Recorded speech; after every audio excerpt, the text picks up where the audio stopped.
Aloha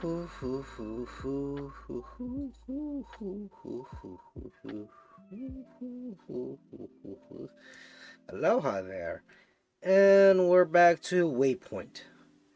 Eh, actually, no, not Halo Waypoint, Vice Waypoint, games by Vice.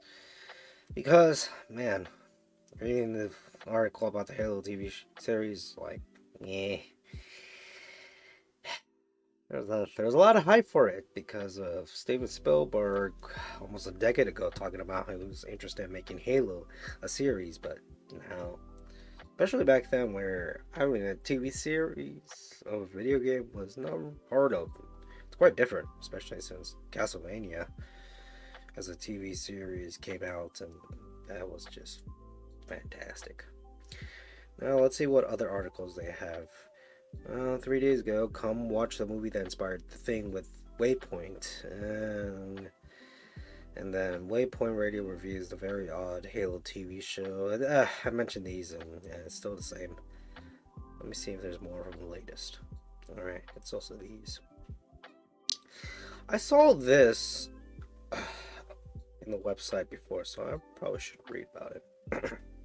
Other than that, let me see if there's anything new. Evil Dead, the game is weird, the great and lovely faithful ones. Sam Raimi, Raven Software, yes. Along with some things. The Waypoint Radio crew answers your question live on Twitch. Oh, well, so I actually do stream on Twitch. And there's pretty much this. Along the keep reading section. Crypto Company, yeah, Overwatch 2 is not a very good sport. Yeah, Waypoint Radio. And yeah, Overwatch 2, yeah, it seems like it's still the same old articles. So, let's read this one. Activision Blizzard is acting like a company that's scared of a union. Raven Software's QA team has formed a union, a small step that may tell us a lot about the future of the video game industry, by Patrick Kelpick. And, Rob Zacny. So 2 articlists, I believe, unless one's an editor. Reviewer, yeah. May 24, 2022.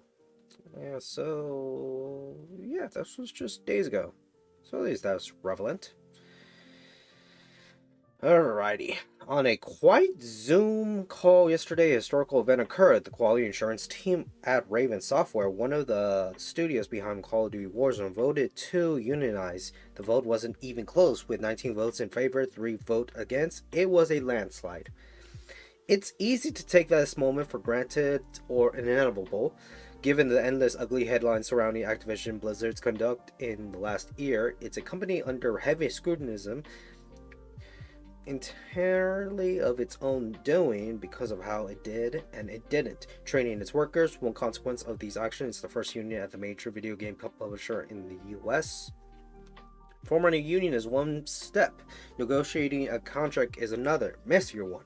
But it's worth taking stock of what's happening. Why is there so much anti-union sentiment in a country dominated by corporate power, and what Activision Blizzard's response to the union tells us? Well, it seems like all this info about union and anti-union to us shows that there is a long battle, a war. You could sort of say it. I'm not sure if it's a peachy word to say it about. Many people in the companies are fighting with or against. I recently sat down with a colleague, Rob Zacny, and we talked it out as part of an ongoing series we're doing at Waypoint. Previous entries include discussions about Microsoft buying Activision Blizzard and Sony buying Bungie. So it does seem that this is Waypoint Games related to Vice. And one part is because of its streams, its radios, and Waypoint. Alrighty. Patrick.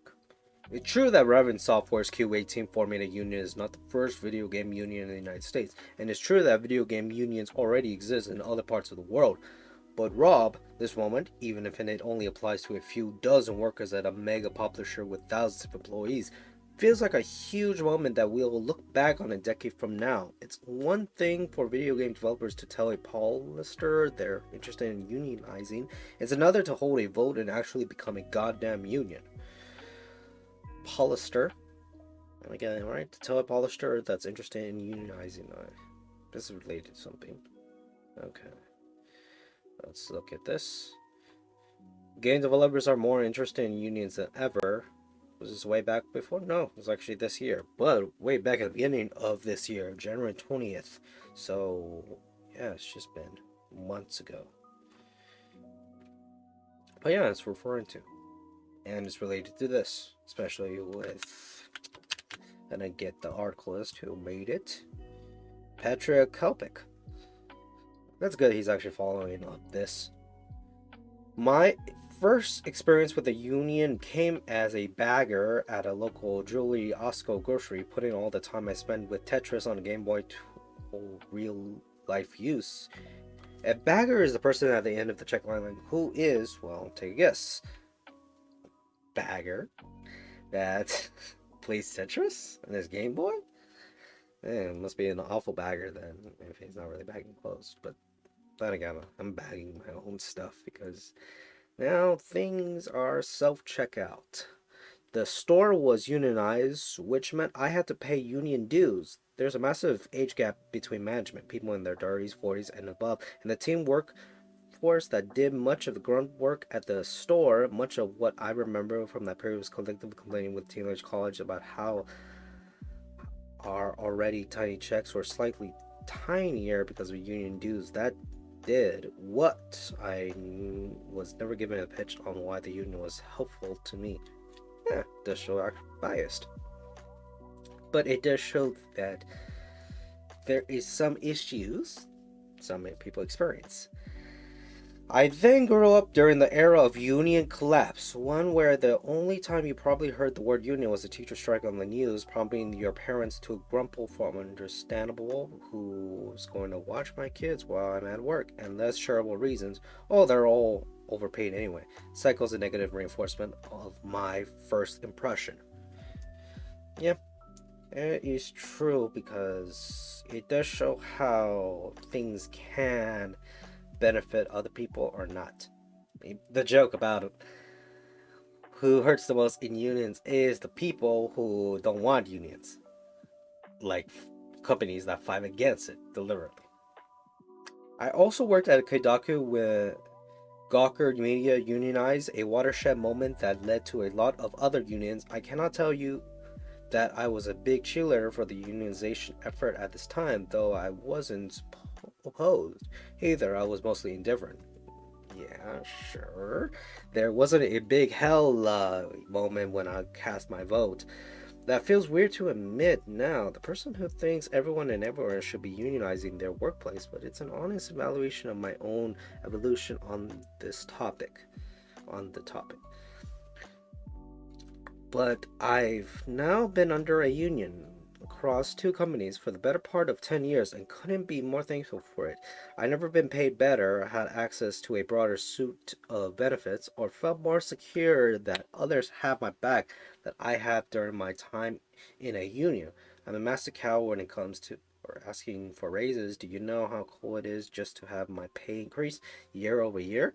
Because my union contact guarantees one, unions are not a catch-all solution to work problems, but it's a vast improvement, and one of the reasons I'm still here at Waypoint nearly 6 years later, specifically because of the union.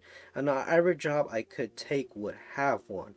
It does alleviate stress when it comes to management because you don't have to deal with much of a hierarchy, since you deal with a group of people who are looking down to your own interests, down to a hierarchy for protections.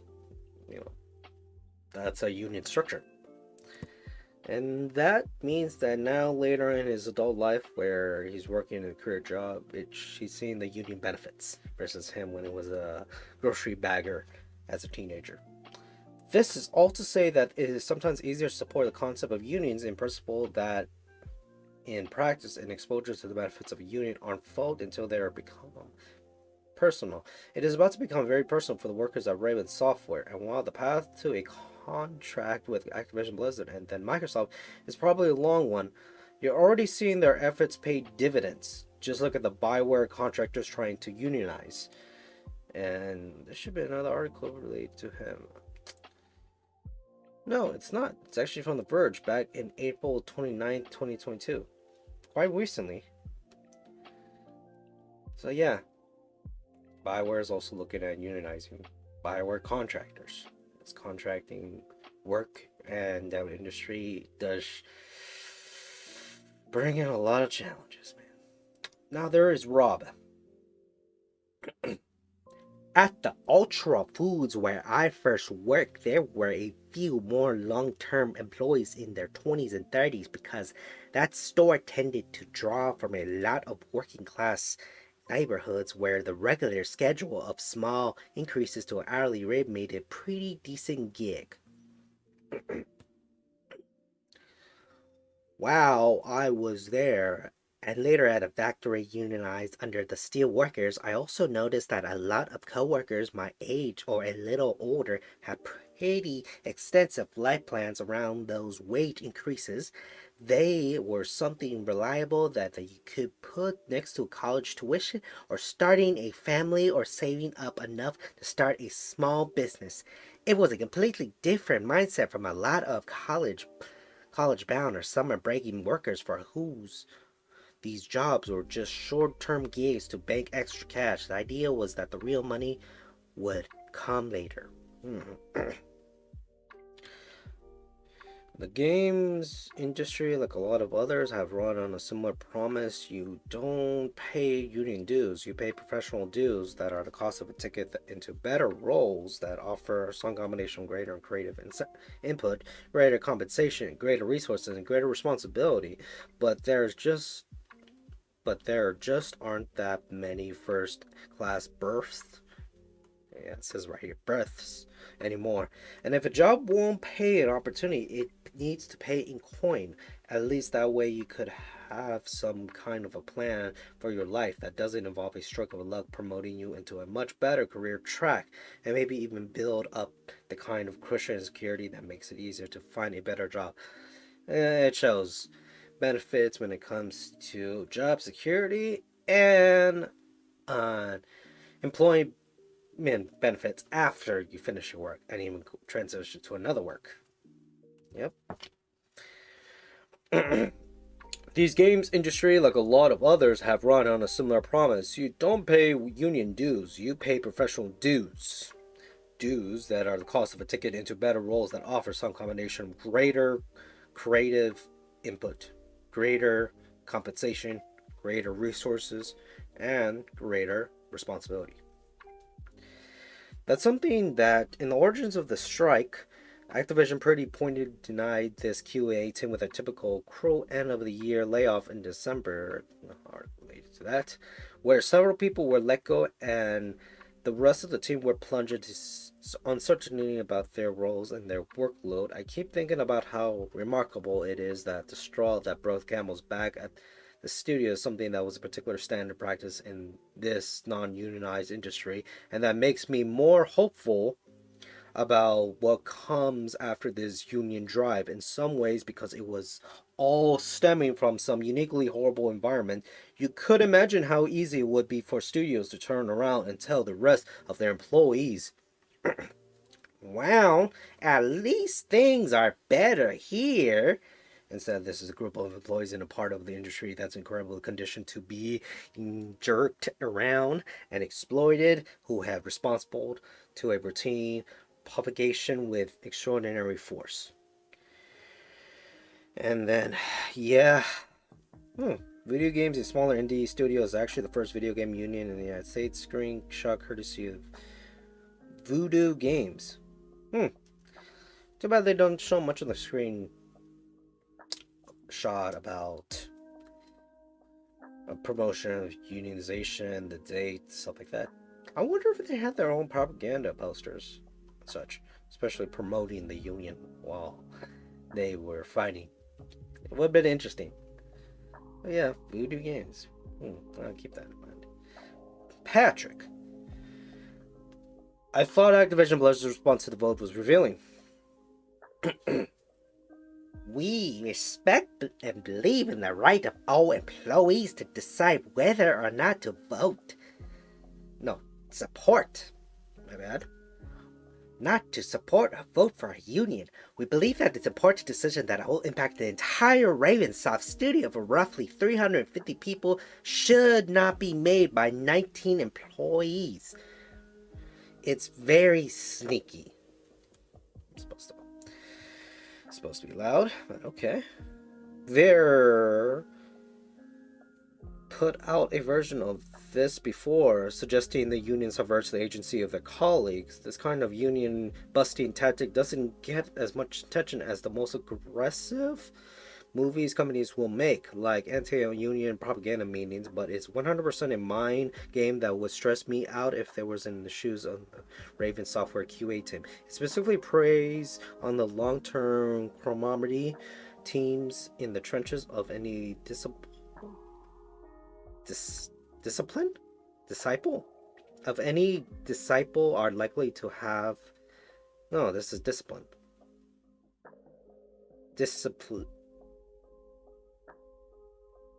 Actually, that is a weird way to say discipline.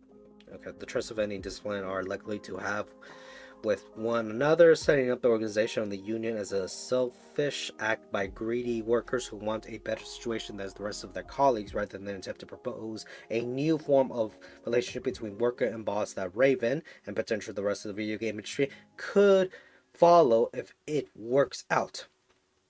During Vice Editorial's last set of union negotiations, we made the decision to unite several different Vice union contracts under the same contract. The idea being that as it grew, we would have more power to negotiate with the company. It felt like a moving, helping everyone.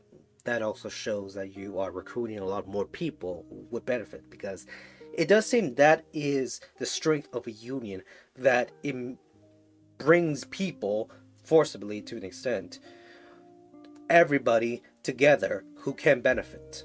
And it does show how more represented it is to make sure you represent everybody in this union, unifying everybody. It's not just a few.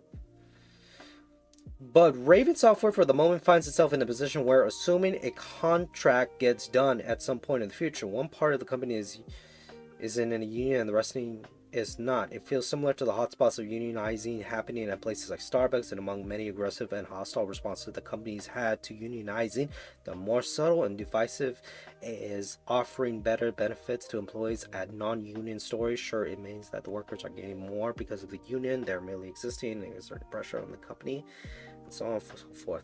Because there's a lot to go here, so since I already ran out of time, I'm going to talk about this next time. So, without further ado, aloha.